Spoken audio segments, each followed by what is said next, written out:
What's up guys, it's Ryan and you're watching Ryan Vision. Today I'm showing you my 1988 Jeep Comanche pickup truck that I got for 1,500 bucks. If you haven't seen my other video talking about how I got it for 1,500 bucks, check that out. Kind of tells you the story. But in that video I kind of led on that I would show you guys a little closer look at the truck, and that's what this video today is going to be. So like I said, she's a 1988. Was originally, when I bought her, a two-wheel drive pickup truck, but she did already have a small lift kit, which I think is probably about, I'd say about a 3-inch lift kit. Not 100% sure on that. It's still on short arms in the front, but they are adjustable, which has been nice as far as being able to adjust the caster angle and things like that. So it already had a high pinion Dana 30 installed. And it does have the central axle disconnect, which I'm not thrilled about, but I've heard it's not really a big deal as far as strength's concerned and stuff, especially right now. I'm only running 31 by 1050 tires. But some guy hit me up and was like, dude, I'm running 38s, and I don't know if he's trussed or sleeved or what. But yeah, it does have the central axle disconnect housing, but the CAD has been deleted. There's a plate on the back. It's not there. It has a solid shaft going all the way to the differential, so we're doing okay there for now. It is high pinion, like I said.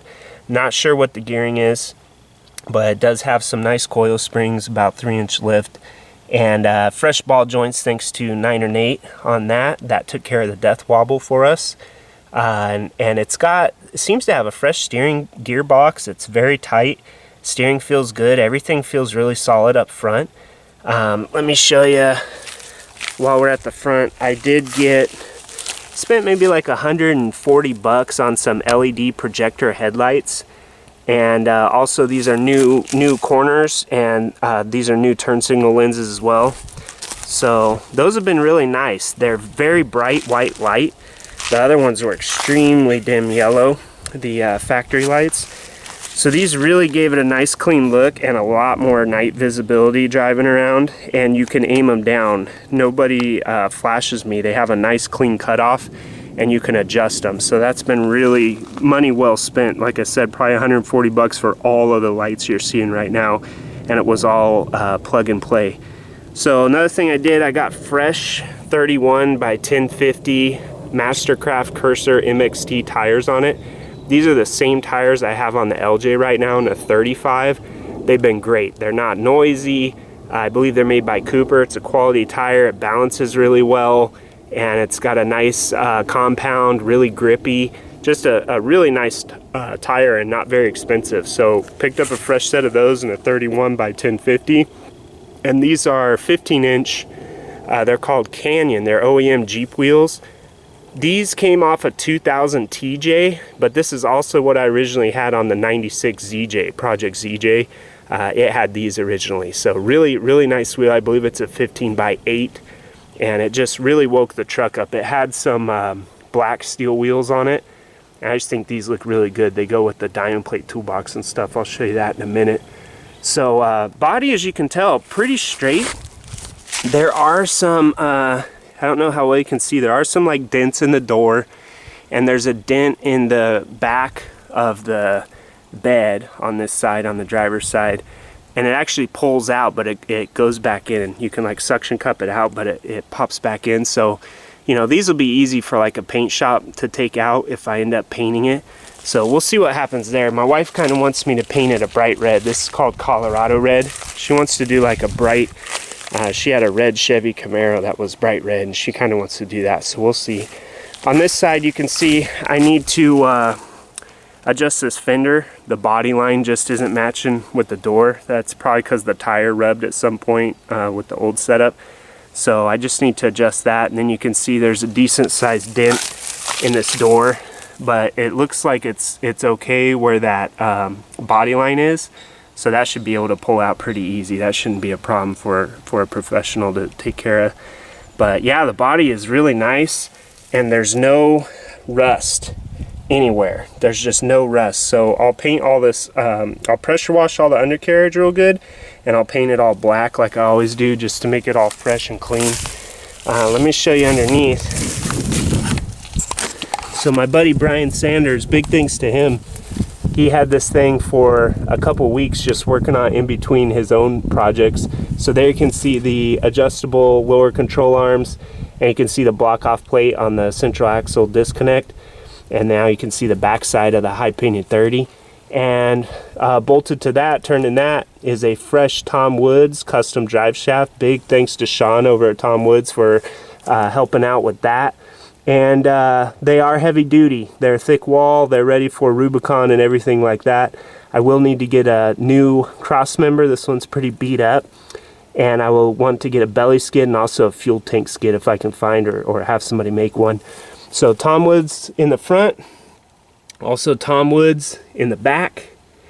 And the 231 that I got, that came already bolted to the AW4 transmission that I got in exchange for a hydro assist kit that I had. Traded that, and this AW4 shifts great. The guy said it was rebuilt, it had a fresh torque converter, and I believe him now that I've driven it. 231 already had slip yoke eliminator, so that was awesome. Made it real easy for the Tom Woods drive shafts to bolt onto.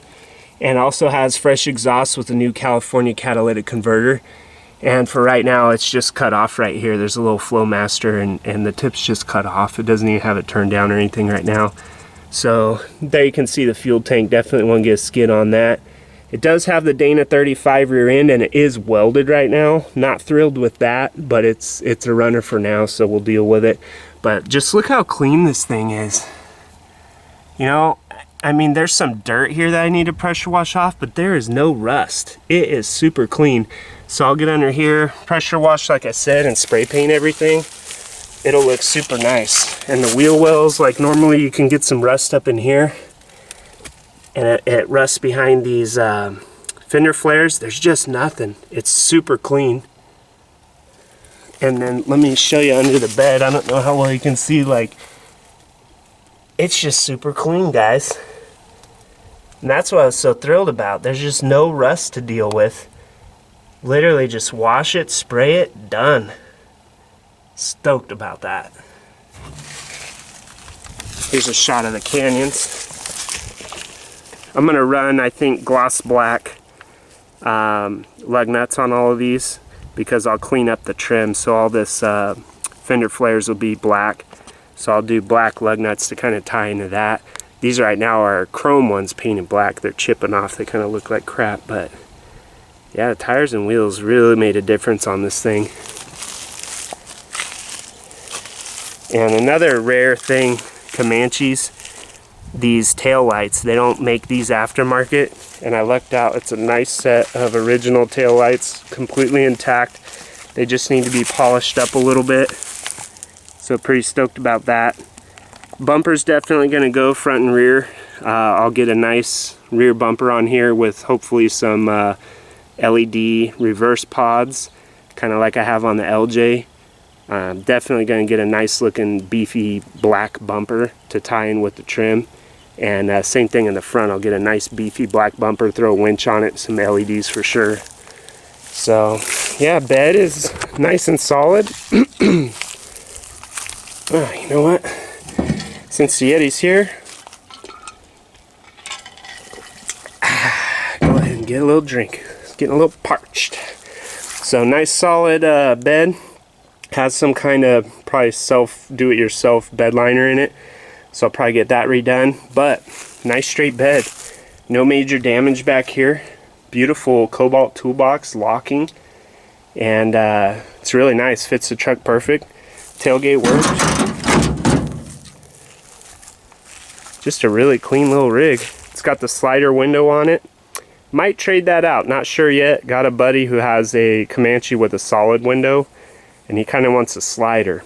So we'll see. I'm not sure yet on that. Kind of torn. It's nice right now. I don't know if the AC works. I don't think it does. So I've been popping it open just to get some circulation going. But it is kind of a security thing. I almost would prefer a solid window just from a security standpoint. But yeah, this thing is just solid. So it did have some quirks. Let's pop the hood. Well, let me show you the interior, and then we'll pop the hood. I think this is locked. Yeah, it's locked. So I have not like cleaned this thoroughly yet. I just kind of cleaned it out. These will clean up really nice, these door panels. So I'm gonna put some work into these and maybe like steam clean the tweed and stuff. I think I can get these really nice, and all of this dirt on the handle, that'll all come off. This is gonna look really nice when I'm done with it. So I actually connected with like 3 previous owners of this truck on Instagram, and I think what I found out is this is a Toyota seat. The original seat in here, I guess, wasn't even bolted down. So they made this Toyota seat work, and it's a bench, and it flips forward. Got plenty of room back there, so I might put like a subwoofer or something back there. We'll see. But I definitely want to do buckets. This seat kind of sits high, and I'm a tall guy. I'm like 6'3", maybe 6'4", and I feel like I feel like I need to be lower in this truck. I'm always like really trying to scrunch down and see out the windshield. So definitely gonna have to do something about the seat, but for now it's clean, it's in good condition. The door panel over there, also complete, just needs to be cleaned. The window crank just is stuck on there. I need to get a clip for that, and I might get some nicer ones of those. But yeah, the dash is in pretty good shape. It does have a crack on top under the cover, but the cover's in good shape. I'll clean all this up. I found out that it used to have the idiot light gauge cluster, so they did a swap on here. So that is not the actual mileage. It says 183,000. I believe it has more actual miles than that, but it runs really good. It's a little quirky. We'll talk about that. I'm gonna pop the hood and stuff. So yeah, the column, it's got some quirks to it, but you know, once you know what you're doing, it's pretty easy to turn off and on and do what you need to do. It steers really great. Haven't had any problems there. The heater works like a champ. Haven't really tested the AC. Have to check that out. We did, you know, just go nuts on the floor. I told Brian don't worry about it when he was doing the 4x4 swap. Had like a vinyl floor. You can see it's damaged. Again, no rust, which is just shocking. Even in the floor pans, you know, sometimes you'll find a clean truck, but still the floor pans will have rust. This thing doesn't have any rust, so that's awesome. But I'll rip this vinyl floor out of here. I did get a micro console for now, and just will cover all this stuff up. But then when I go to buckets, I'll get a full console, either out of like a XJ or a TJ or something, so I have cup holders and some storage and things like that. But yeah, super clean here. Just needs a little work. Probably spend a day on it. I don't know if you guys can see, it's got a cracked windshield. One thing I am missing though in the interior is I do not have the headliner, so it would be nice to get the headliner for this, or you know, have a shop make one, or maybe make an XJ one work. I don't know. I'm gonna have to check into that. Maybe somebody's got at least the padding, and I could get it wrapped in something. So let's pop the hood. Let's take a look at the 4.0. So again, it's a AW4. Automatic transmission with a 231 bolted to it. And hold on a second, guys, I'm going to point you to the sky while I prop this thing up. Okay, so it's a 4.0 with an AW4 automatic trans, 231 slip yoke eliminator, and it has some quirks. If you know Renix, you know what I mean. It doesn't really have a check engine light or anything like that. It looks like it has been converted to an open coolant system. It does have an aluminum radiator. It also has a the mechanical fan and an electric fan, and it does work. It does click on and off. So there's a few things I need to do under here. I need to get a new air filter box. This thing is kind of warped, and so the air filter doesn't fit tightly in there. We did a new throttle position sensor and an idle air control valve. Those are finicky. The TPS you have to adjust with an ohm meter. Kind of a finicky situation, so might need to work on that some more. And then Brian also threw in a set of 4-hole injectors for us. That seems to have helped. I have a new fuel pump for it too that I'll probably put in within the next couple weeks or so. The one that's in there's kind of noisy, so we'll throw a fresh one in, see if that helps at all. So right now, one thing is we have the manifold. I think it's the manifold air temperature sensor. I think it's the mat sensor. We have that unplugged right now because it runs so much better without it, and we're not sure why. So we still got to do some work to figure out what's going on. Is the EGR system all good? Is there any vacuum leaks, anything like that? There was a leak in the fuel pressure regulator. It was a bad O-ring. Brian got that taken care of. He put new spark plugs and wires in it. It's got Champion plugs now. It had some other ones. They were fresh, but they weren't what the Jeep likes. Brian also threw in some Brown Dog motor mounts for us. Don't know how well you can see those guys.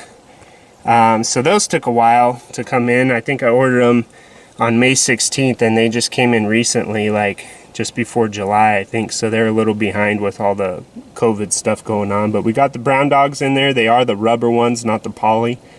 So Brian did a lot under the hood. A lot of troubleshooting, just trying to figure it out. And so it used to stumble and backfire and pop and do all this weird stuff at different RPMs. It doesn't do that now, especially with that sensor disconnected. It runs great right now. It might be running a little rich, but I'm just rolling with it. It's going to get me around the property. It's going to get me to Home Depot, wherever I need to go, stuff like that. So I'm not worried about it for now. But I will have to deal with it this year, because I will have to smog it next year. I have like exactly a year before the reg is up. So I got to get all this worked out before I have to smog her. But I mean, guys, for 1,500 bucks, like what the heck?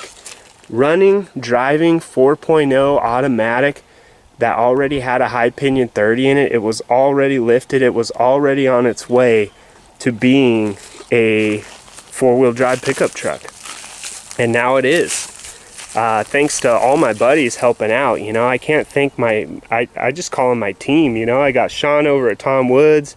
I got Brian Sanders working on all the Renix stuff and doing the 4x4 swap. I got Nathan Kintop working on the front end with me. It's like everybody's just, you know, always so happy to help out. It just blows my mind. That's why I love the Jeep community. I don't think I'm ever going to get rid of all my Jeeps. You know, I'll probably only have one at a time.